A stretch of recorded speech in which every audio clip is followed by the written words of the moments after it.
분노하지 않는 경우는 없었을 거예요. 다 분노는 한두 번째 해보았을 겁니다. 이 화를 내고 분노하는 것, 분노할 수밖에 없는 상황들, 문제들, 사건들이 많이 생깁니다. 우리가 성인이 돼서 정말 성자가 돼서 그걸 이길 수 있다면 좋겠는데 대부분 분노할 수밖에 없는 상황이 딱 닥치면 분노를 하게 됩니다. 그럴지라도 우리는 분노하면 안 됩니다. 첫째는 하나님 명령입니다. 분노하지 말라. 하나님 뜻이 아니에요. 그리고 분노하면 야고보서 1장 20절을 보니까 하나님의 의를 이룰 수 없다 그랬어요. 분노를 자주 하는 사람은 하나님 쓰시잖아요.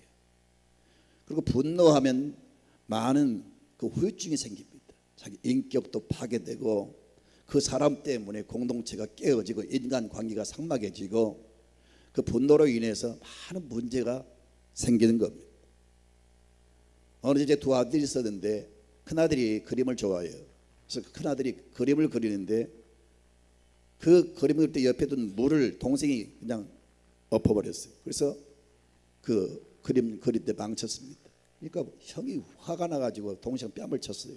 그러니까 동생이 크게 우니까 그걸 보는 엄마가 또 화가 나가지고 형을 그냥 막 때려버렸어요.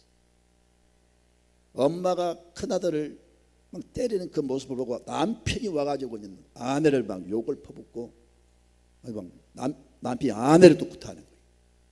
아내는 분풀이할 데가 없으니까 수도꼭지를 확 틀어가지고 계속 물이 쏟겨가지고 이 물이 마당을 적시면서 골목을 흘러가서 겨울인데 그 물이 얼음이 얼어가지고 지나가는 사람 많은 사람이 쓰러졌어요. 또 아내를 때린 남편이 기분 좋겠어요? 회사에 가서 그 직원들에게 소리를 지르고 그러니까 회사가 삭막해지고 또 생산성이 떨어지고, 그러니까 한 아이의 분노였지만 엄청난 이 분노가 여러분 안 좋은 결과를 가져왔잖아요. 분노는 그런 속성이 있어요. 그래서 분노는 백해무기입니다. 절대 분노해서는 안 됩니다. 여기 죄를 짓고 싶은 마음은 내게 있지만 죄를 다스려야 그랬어요. 그 말씀 나오지 한번 띄워보세요. 자, 그 다음에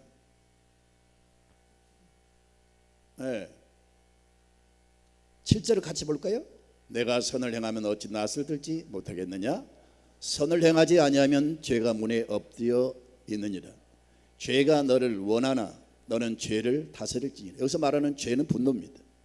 분노의 마음이 생겨요. 분노하고 싶은 마음에 막 솟구칩니다. 그러나 너는 그걸 다스려라 그렇게 말씀하고 있어요. 그래서 자기 마음을 다스리는 자는 이 분노가 치밀어 오르는 자기의 이 성질, 이 마음을 다스리는 자는 성을 빼앗는 자보다 더 낫다 그랬어요.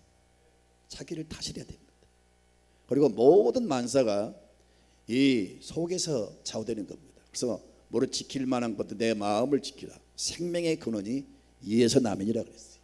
그래서 분노할 수밖에 없는 상황이지만 우리는 믿음으로 하나님의 도우심으로 이겨내야 됩니다. 그래야 그 사람이 훌륭한 인격자가 될 수가 있고 귀하게 쓰임받은 사람이 될 줄로 믿습니다. 우리는 오늘 처음으로 성경에 분노, 이 분이라는 말을 보게 됩니다. 이 단어가 처음 지금 나오는 겁니다. 자, 여러분 5절부터 6절을 좀 볼까요? 가인과 그의 재물은 받지 아니하신지라. 가인 몹시 분하여, 최초로 나오는 이 분이라는 단어입니다. 몹시 분하여 안색이 변하니. 6절 여호와께서 가인에게 이르시되 내가 분하여 하면 어찌 됨이며 안색이 변하면 어찌 됨이냐. 자, 여러분 우리 인류의 시조 아담과 하와에게 두 아들이 있었습니다. 가인과 아벨이죠. 아담과 하와가 죄짓고 그 신락은 그 에덴 동산에서 쫓겨났지만 하나님은 사랑이신지라 또 그들을 그대로 방치하지 않고 그들을 만나주시고 은혜 주시고 하나님이 그들과 함께 하시기 위해서 하나님과 만나는 통로를 제시해 주셨어요. 그게 제사입니다. 제사를 통해서 하나님께 나올 수 있고 하나님 만나고 은혜 받고 죄사함 받고 축복 받고, 제사를 통해서 나라가 여러분 전쟁에서 벗어나게 되고 오적을 그치게 되고 연병이 그치게 되고 각생 전염병이 이 제사를 통해서 사라진다고 말씀하고 있어요. 오늘날 제사는 예배지요. 예배는 사실은 하나님께서 우리에게 축복의 통로로 열어주신 거예요. 아, 예배 귀찮아. 아이고 뭐 이런 예배 드려야 돼.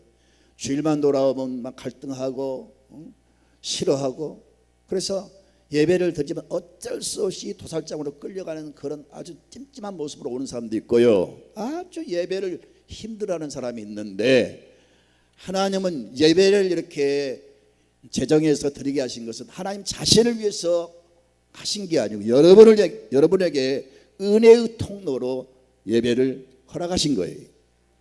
아멘입니까? 그러니까 여러분 예배 드릴 때 사모하고 준비하시고, 여러분 어떤 사람을 만나러 갈 때도 양복을 바르게 입고 옷 맵시를 막 이렇게 보면서 고치고 화장을 하고, 사람을 만나러 가는데도 아주 지극정성의 모습으로 나가잖아요. 그리고 중요한 사람일수록 시간을 잘 지키잖아요. 하나님은 오직 왕이십니다. 그 하나님을 만나러 오면서 늦게 오고 무성의한 모습으로 오고 헐레벌떡 오고 그러면 안 돼요. 최상의 예배를 드리기 위해서 준비하시고 지극정성으로 예배를 드리셔야 됩니다. 그 예배가 축복의 통로이기 때문에 그래요. 하나님은 아담과 하와에게 네가 나를 만나려거든, 내 은혜와 사랑을 받기를 원하거든 이렇게 제사를 드리라. 하나님이 제사의 방법을 다 계시하시고 알려주신 겁니다. 그리고 그 아담과 하와는 그 자손들에게, 그 자녀들에게 제사 드리는 법을 다 알려줬어요. 그래서 어릴 때부터 하나님 앞에 제사 드리는 방법에 대해서 잘 알고 있어요. 하나님의 제사를 드릴 때는 반드시 양이나 소나 염소를 잡아서 그 짐승으로 제물 삼아서 드리되 반드시 피를 흘려야 된다고 그랬어요. 피를 바쳐야 됩니다.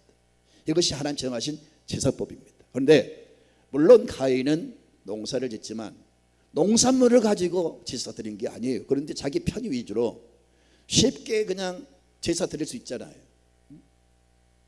근데 예배는 편리하게 드린 게 아니에요. 예배는 하나님의 방법대로 드리는 겁니다. 하나님은 분명히 짐승을 잡아서 피를 쏟아 그 피를 바치라고 했는데, 자기가 농사 지어서 그 생산한 그 농산물로 쉽게 제사를 드려요. 그러나 동생 아벨은 정확하게 짐승으로 제물을 삼아서 드리는 겁니다. 성경은 가인의 제사는 받지 않으셨다 그랬어요. 아벨의 제사는 받고 그를 칭찬하십니다. 믿음이 없는 눈으로 바라볼 똑같은 제사입니다. 그런데 하나님은 가인의 제사를 받지 않으셨다. 여러분도 혹시 선물을 받을 때 그 상식선에서 선물이 돼야 됩니다. 너무 후지고 쓸모없고 유행이 지나버리고 그 누구도 쓸 수 없는 아주 싸구려를 선물을 받았다면 기분이 몹시 상할 거예요. 하나님도 하나님의 방법이 아닌 무성의한 모습으로 제사를 드리는 그 가인의 제사를 받을 리가 없죠. 하나님 중심을 보십니다. 하나님 모두 다 판단하셔요. 하나님께 인정받고 하나님의 마음을 사는 여러분의 삶이 되시기 바라고요. 예배도 귀양 드릴 바에 지극정성으로 드려서 하나님께 그 예배가 상달되고 하나님의 마음을 기쁘게 하고 하나님께 칭찬받고 축복받는 여러분 됐으면 좋겠어요. 다시 말씀드립니다. 예배는 축복의 통로입니다. 예배를 통해서 하나님의 은혜를 주세요. 내가 돌아갈 때 내가 무슨 은혜를 받았어? 모르는 경우도 있어요. 그러나 몰라도 여러분이 예배 중심의 삶을 살면 여러분 삶의 현장에 은혜를 주세요. 가정의 평안을 주시고 삶의 축복을 주신단 말이에요. 아멘. 그리고 예배 시간에 응답을 주시고 예배를 통해서 여러분을 깨닫게 하시고 치료하시고 하나님이 예배 중에 임재하시면서 역사를 하신단 말이에요. 그러니까 우리는 우주의 왕 되신 하나님 앞에 최상의 예배를 드릴 수 있도록 그렇게 노력을 해야 됩니다. 여러분, 하나님이 가인의 제사를 받지 않으셨는데 그것이 발당이 되고 그래서 그의 분노로 치밀어 올라서 마침내 동생을 죽이는 끔찍한 살인사건이 일어나는데 잘못은 가인이 있어요. 자기가 잘못해놓고 자기가 분노하는 겁니다. 그리고 그 분노로 인해서 동생을 죽이는 비참한 최초의 살인자가 되고 말아요. 분노는 이렇게 많은 부작용, 무서운 사건을 일으킵니다. 정말 끔찍끔찍한 사건들이 대부분 이 분노로 인해서 오는 거예요. 그러니까 꽉 어겨매야 됩니다. 분노가 치밀어 오를 때 막 결박해야 되고 이걸 막 억제해야 됩니다. 아멘입니까? 여러분, 오늘 저는 말씀을 통해서 분노에 대해서 말씀을 드리는데, 분노는 첫째로 자기가 잘못함으로 인해서 생기는 거예요. 물론 다른 사람이 나를 분노케 함으로 인해서 오는 경우 대부분 자기 자신이 부족하고 자기 자신이 잘못해가지고 분노가 오는 거예요. 여러분, 지금 하나님께서 이 가인에게 내가 선하게 행했다면 그럴 수가 없다는 거죠. 쉽게 말씀드리면 그런 의미의 말씀 6절을 볼까요? 자, 시작. 여호와께서 가인에게 이르시되 내가 분하여 하면 어찌 됨이며 안식이 변하면 어찌 됨이냐. 내가 선을 행하면 어찌 낯을 들지 못하겠느냐. 선을 행한 사람은요, 의로운 사람은 당당합니다. 그리고 분노를 안 느껴요. 근데 대부분 자기가 잘못해도 분노를 막 느끼는 거예요. 네가 이렇게 분노하고 안색이 변하는 것은 도대체 무슨 이유냐? 그렇게 지금 질문하시는 거예요. 그러면서 내가 선을 행했다면, 내가 선을 행하면 어찌 낯을 들지 못하겠느냐. 그 이유가 선을 행하지 않았다는 거죠. 하나님의 말씀대로 제사를 드리지 않았다는 거예요. 네가 잘못했다는 거예요. 그래서 네가 지금 분노한다는 거예요.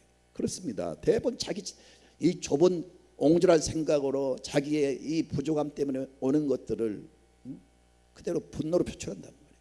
그리고 남을 시기할 때 분노가 일어납니다. 남이 잘 때면 축복해야 돼요.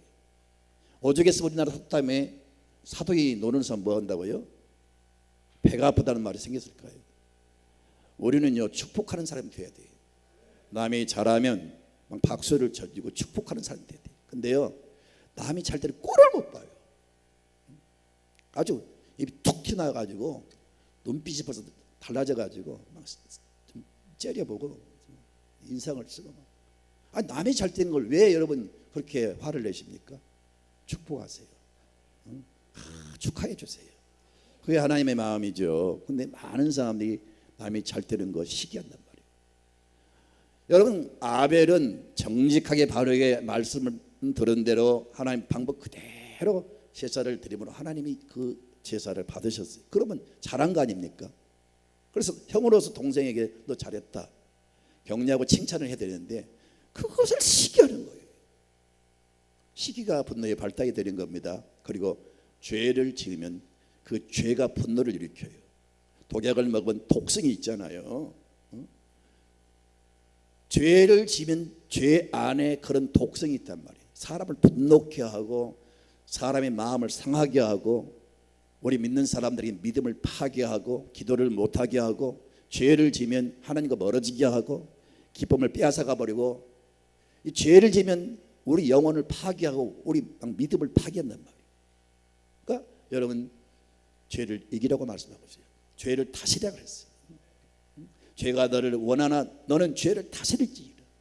그래서 어찌하든지 내 속에 못된 것을 막 뽑아내고 이걸 막 제거해야 됩니다. 농사철 옛날에는 농부들이 다 김을 맸습니다.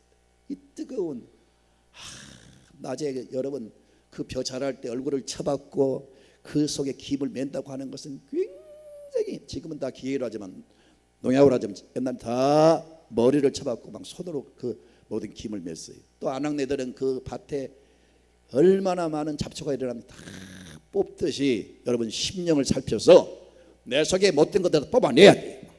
뽑아내고 토해내고 막 여러분 제거해야 됩니다. 그래서 마음 관리 잘 하셔야 돼요. 마음은 거룩한 성전입니다. 마음 관리 잘 하셔서 절대 분을 내린 일이 없기를 주님의 이름으로 축원합니다. 아멘. 그리고 여러분 잘 아신 것처럼 이 분노는 결과가 파괴적으로 삶이 망가져요. 분노하기를 좋아하는 사람은요 분명히 인간관계가 좋지가 않아요. 분노하기를 좋아하는 사람은요 실수를 자주 해요. 분노하기를 좋아하는 사람은 인기가 없어요. 분노하기를 좋아하면 그 사람 때문에 많은 문제가 생겨요. 인생이 자기 자신도 망가지고 그 사람에 속한 가정도 어려워지고 인간관계 막 망가지고 신앙생활도 그런 사람 제대로 못해요. 깊이 못 들어가요. 사람 보기에는 잘한 것처럼 보일 수는 있어요. 그러나 하나님과 깊은 인격적인 진실한 교제가 없어요. 분노를 좋아하는 사람은 그래요. 그러니까 분노는 하나님 관계를 파괴합니다. 결국은 가인이 분노해서 하나님께 책망받고 결국은 그 다음 쭉 읽어보면요 저주를 받아요. 분노는 우리 인생을 파괴합니다. 그러니까 정말 분노를 내지 마세요.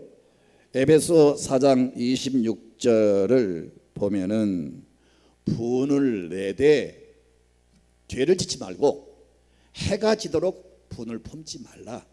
마귀에게 틈을 주지 말라 그랬어요. 분노할 때 결국은 죄 짓게 된단 말이에요.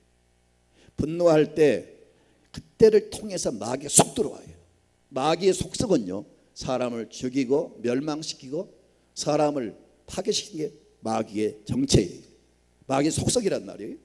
그래서 우리가 분노하면 그때 틈을 타서 마귀가 들어오면 마귀가 내 안에서 역사하면 이 심령이 하나님의 온전한 지배를 받을 수가 없어요.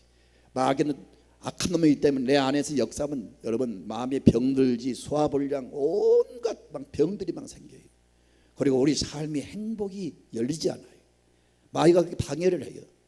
제가 얼마 전에 시골 가서 우리 형님하고 대화하는 가운데 농사 잘 됩니까?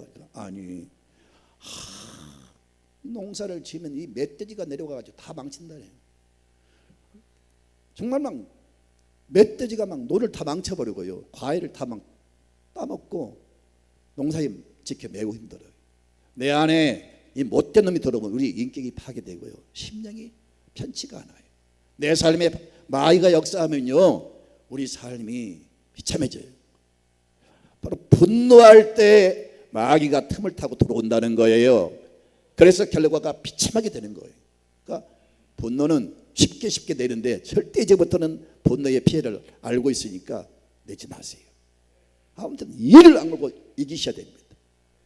분노는 내 안에서 일어난 내가 참 이기기 힘들죠. 그래서 하나님께 도움을 구하십시오. 하나님 도와주세요. 내가 이렇게 너무 쉽게 분노합니다. 하나님 나의 추한 모습 이 분노 때문에 계속 드러납니다. 하나님 이 분노를 억제할 수 있는 힘을 주십시오. 이렇게만 기도하면서 이겨나가야 됩니다. 할렐루야. 근데 사람은 다 분노할 수가 있어요. 근데 분노하되 죄로 연결되면 안 되고요. 분노하면 이 가인처럼 남에게 이렇게 피해를 주거나 악한 일을 행하면 안 돼요. 분노가 일어났을 때 여러분 분노가 일어날 때 그 분노하는 순간에 자기를 승화시키는 기회로 삼았으면 좋겠어요. 좀 어렵습니까? 분노를 이제 바로 다루면요 오히려 창조적이고 건설적인 결과를 가져올 수 있다는 겁니다. 무슨 말이냐면요 사람이 평안할 때도 그저 아무런 문제가 없을 때도 사람은 여러 경로를 통해서 배우죠. 그리고 진리를 터득하고 인격을 승화시키고 그리고 여러분 속사람을 성숙시키고 그럴 수 있지만 대부분 실수를 통해서 사람은 그래서 이런 말이 있어요. 사람은 모순 속에서 성장한다 그런 말이 있어요. 분노를 하게 되면 그때를 결정적으로 여러분 내 자신을 새롭게 유턴하고 새롭게 내 자신을 깨우는 내 자신을 새롭게 변화시키는 그런 기회로 삼았으면 좋겠어요. 자, 하나님이 지금 노아에게 마냥 지금 노아가 아니라 가인에게 마냥 책망하는 게 아니에요. 지금 하나님이 그 가인에게 뭐라고 묻습니까? 다시 5절부터 좀 볼까요? 가인과 그의 제물은 받지 아니하시니라. 가인이 몹시 분하여 안색이 변하니. 자 6절 여호와께서 가인에게 이르시되 내가 분하여 하면 어찌 됨이며 인생이 변하면 안색이 변하면 어찌 됨이냐. 지금 무슨 말씀이냐면 가인아 네가 그렇게 얼굴이 굳어지고 분노하는 그 이유가 뭐냐? 뭐 때문에 그렇게 화를 내느냐? 지금 이 질문이거든요. 하나님이 그 이유를 알기 때문에 모르신 거 아니겠어요? 그렇다면 하나님이 이렇게 질문하면 내가 무엇이 잘못하냐 이렇게 말씀하시지? 자신을 돌아보는 거예요. 지혜롭고 믿음의 사람들은요 하나님의 말씀을 들을 때 그 말씀을 거울로 삼는 거예요. 말씀을 들을 때 그 말씀에 비추어서 내가 저 말씀대로 살았는가, 바르게 순종했는가, 그런 돌이키는 기회로 삼아야 됩니다. 하나님이 네가 왜 화를 내느냐, 왜 그렇게 분노하느냐 이렇게 물었을 때 자기를 돌아봐야 됩니다. 하나님이 왜 나를 이렇게 말씀하시지? 뻔하잖아요. 지금 제사 안 받았다고 시기하고 그런 것이 지금 원인이 돼가지고 자기가 잘못했잖아요. 자기가 잘못해놓고 지금 분노를 하는 거예요. 지금 그걸 지금 지적하면서 하나님 말씀하는데 전혀 깨닫지 않고 계속 그 분노를 부리면서 결국 사람을 죽이지 않아요. 그러니까 우리가 분노가 치밀어 오를 때 늘 하나님 앞에서 내 자신을 비춰보아야 됩니다. 내가 왜 이렇게 분노하지? 왜 이렇게 내가 화를 내지? 하나님 앞에서 자기 자신을 성찰하고 돌아보는 기회를 삼으라고 말해요. 그리고 거기서 돌이킨다면 그 사람은 점점점 인격이 새롭게 변화가 되고 인격적 훌륭한 사람이 될 줄로 믿습니다. 점점 그런 기회를 통해서 나를 변화시키는 기회로 삼으셔요. 그러면 여러분 삶이 건설적이고 확실히 축복받는 사람으로 바뀌게 될 줄로 믿습니다. 다윗은 그렇게 자기를 죽이려고 할 때 애매하게 억울하게 누명을 쓰고 그렇게 계속 쫓겨 다닐 때 얼마나 분노가 치밀어 오르겠어요. 자기 부하들이 반역을 하고 그럴 때 얼마나 마음에 분노가 치밀어 오르겠어요. 그때마다 다윗은 내 영혼아 왜 낭망하느냐, 자기를 망상해서 그런 건 내 영혼아 왜 분노하느냐, 내 영혼아 왜 그렇게 슬퍼하느냐, 자꾸 자기를 막 추스린 거예요. 이게 필요하다 그 말이에요. 아멘입니까? 그러니까 성군 다윗이 되잖아요. 그가 분노한 대로 처신했다면요 분명히 다윗은 오래 살도 못했을 것이고 결국은 비참하게 인생을 끝냈을 겁니다. 근데 잘 다스리니까 그 위기를 당하고 어려움을 당할 때마다 내 영혼아 낭망하지 말자, 내 영혼아 막 자기를 깨우면서 그때를 이겨나간 것처럼 우리가 분노를 느낄 때마다 그렇게 하셔야 됩니다. 그래야 해야만 변화가 있고 성장이 있고 축복이 있는 거예요. 그렇지 않으면 반드시 그 결과는 기대할 게 없어요. 네 번째는 분노를 처리할 때 어떻게 되느냐. 첫째는요, 자기가 분노하는 것을 인정하십시오. 왜 분노하세요? 내가 무슨 분노합니까? 지금 분노하고 있잖아요. 말 자체가 지금 분노하고 있잖아요. 장로님 왜 화를 내세요? 내가 무슨 화를 냅니까? 지금 분노하고 있잖아요.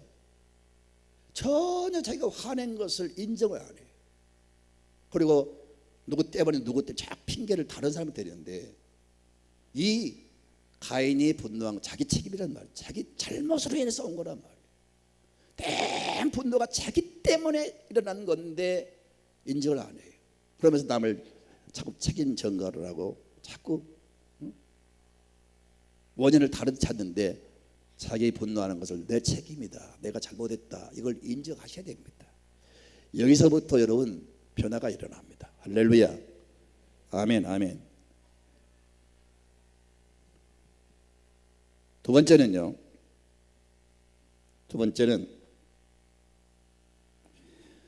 분노의 그 감정을 창조적으로 표현하는 방법을 학습하시기 바랍니다.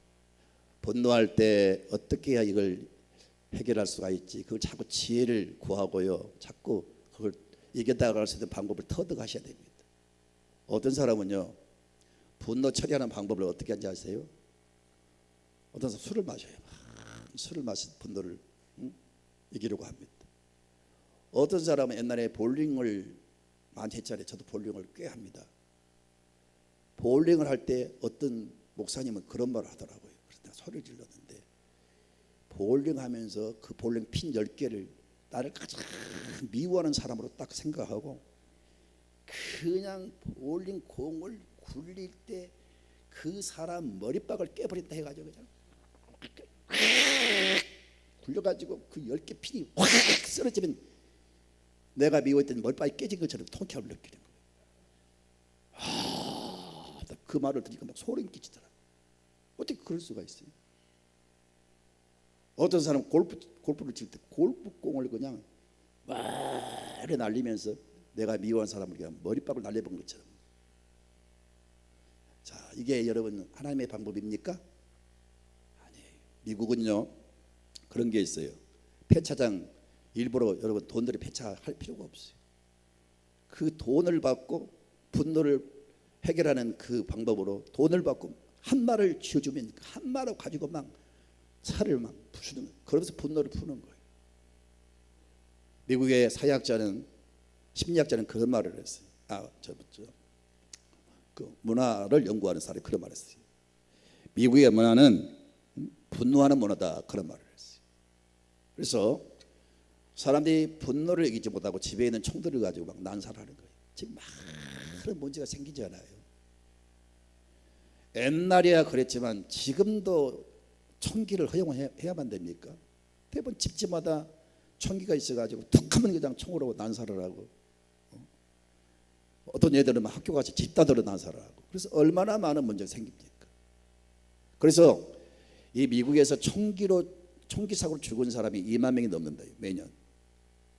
그리고 애들이 지금 보는 것 지금 접하는 것들이 계속해서 막 폭력적인 것을 많이 보게 되는 거예요. 게임도 다 폭력. 나는 영화는 절대로 싸우는 영화는 안 봅니다. 왜 그렇게 싸운지 모르겠어요. 여러분 애들이 어릴 때부터 18세 때까지 무려 사람 죽이는 장면을 18,000번을 본대요. 평균. 그러니 계속 보고 듣는 것들이 폭력적이고 싸우고 죽이고 그러면서 그것이 또 현실로 착각해가지고 현실에서 착각하고 또 사람을 죽이는 일도 많이 있잖아요.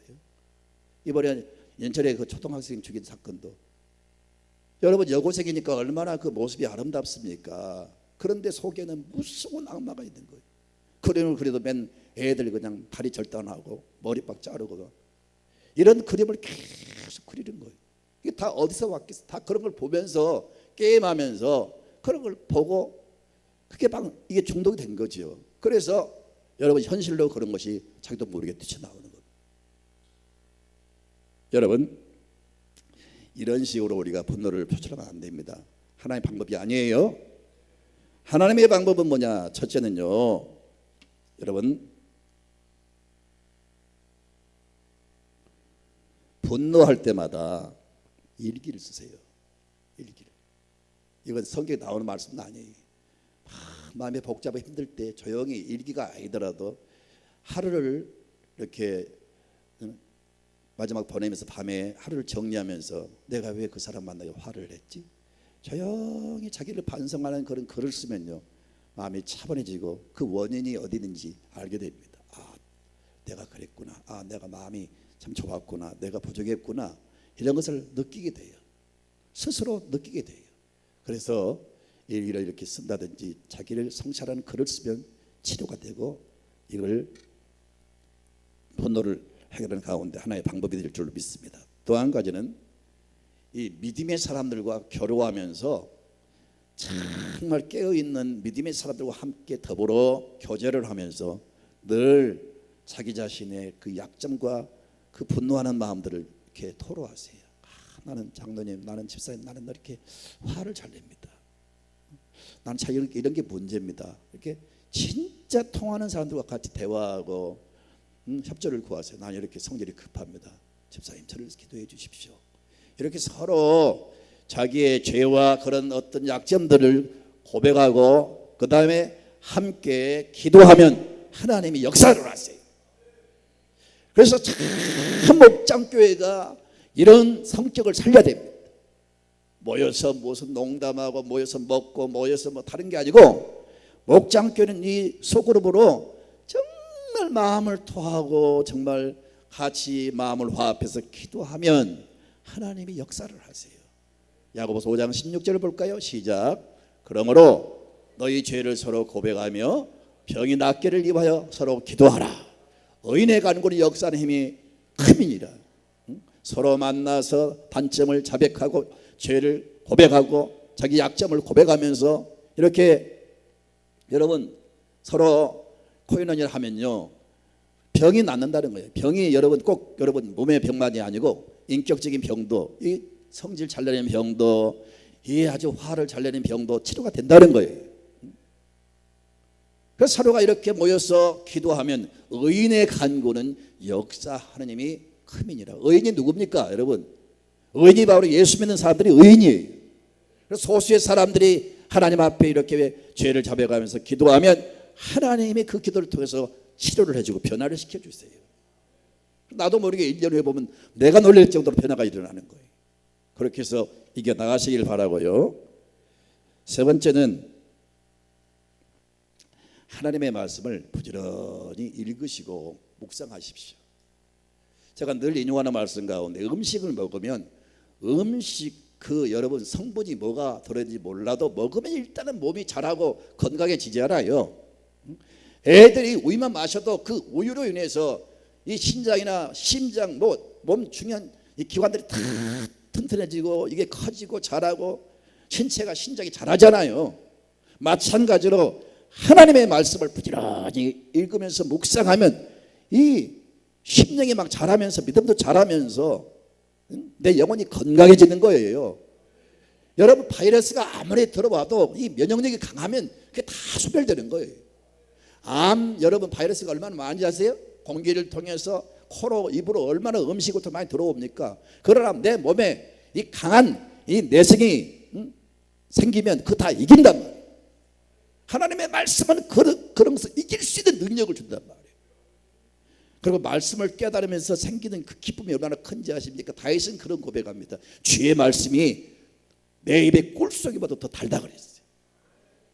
아마 제 말을 인정하는 분들이 꽤 많을 거예요. 홀로 성경을 보다가 한순간 하나님의 말씀이 내게 역사할 때 그 기쁨이 얼마나 큰지 막 춤추고 싶을 때가 있을 겁니다. 그래서 하나님의 기쁨과 은혜를 많이 체험하면요, 이 사소한 감정에 매이지 않아요. 절대 무슨 여러분 별 의미 없는 것에 시간을 빼앗기거나 의미 없는 것에 목숨 걸지 않아요. 하나님의 은혜가 너무 크니까. 말씀은 우리 심령을 참 소생시키고요, 우리를 강하게 영적 사람으로 여러분 성장을 시킵니다. 말씀의 즐거움이 그 모든 걸 이겨나갈 수가 있게 하십니다. 네 번째 말씀드렸나요? 네 번째, 기도하는 겁니다. 기도.